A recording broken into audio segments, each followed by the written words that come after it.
माझ्यासाठी हा चित्रपट एक खूप महत्त्वाचा वेगळा चित्रपट होता. सचिनचे खूप खूप आभार. त्यांनी इतकं एलॅबोरेट आणि सुंदर स्क्रिप्ट लिहिलं आहे. मी पुण्याची आहे त्यामुळे पुण्याच्या अनेक माणसांसमोर किंवा कुटुंबांसमोर त्यांनी एक आरसा धरला आहे असं मला वाटतं.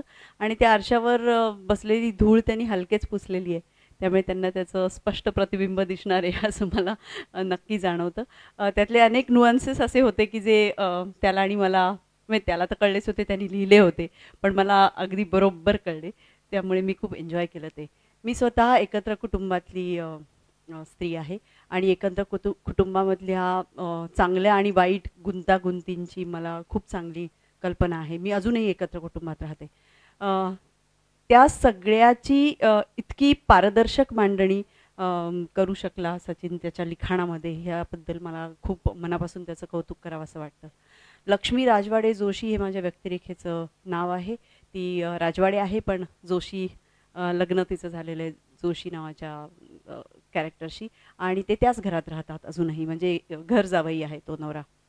आणि अशा कुटुंबात राहणारी अत्यंत प्रोटेक्टेड अशी बहीण, हे दोन उत्तम भाऊ मला मिळाले या निमित्ताने. आणि एक प्रोटेक्टेड बहीण बाहेरच्या जगाला तोंड द्यायला जिला भीती वाटते. आणि याचं प्रमुख कारण जे प्रोमोमध्ये आम्ही दाखवलेलं आहे, तिला असं वाटतं की तिच्या हातातनं सगळं निसटून गेलं आहे. हे म्हणणं किंवा मी लवकर लग्न करून चूक केली का, हे म्हणणं हे एका पिढीचं प्रतिनिधित्व करतं असं मला वाटतं.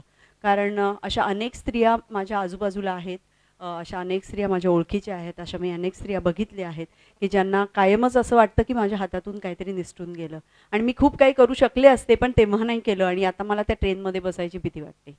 या स्त्रियांचं प्रतिनिधित्व ही व्यक्तिरेखा करते.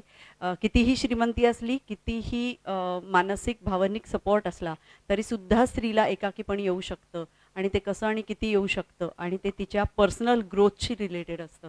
हे कुठेतरी या चित्रपटातनं, या भूमिकेतून मला दाखवता आलं. ही सगळी कलाकारांची यंग टीम खूप मजेशीर होती. मला या दोघांबरोबर तर मी खूप काम केलेलं आहे, पण या चौघांबरोबर, आलोकबरोबर अर्थातच मी रमा माधव दिग्दर्शित केला, पण बाकी तिघांबरोबर मी पहिल्यांदा काम केलं आणि त्यांच्यातून एक इतकी छान ऊर्जा मिळत होती सतत की छान वाटलं. आणि साधारण यांच्याच आजूबाजूच्या वयाचा माझा मुलगा आहे, त्याच्यामुळे अनेक वेळा खुदकन हसू येत होतं की हो मी असंच करते किंवा हो माझा मुलगा माझ्याशी असंच वागतो किंवा तो मला असंच म्हणतो किंवा जे म्हणत नाही जे मला जाणवतं. म्हणजे गमतीने मी असं म्हणते की पुष्कळ वेळेला मुलांची सायलेंट रिॲक्शन असते की आता काय करावं या आईबाबांचं,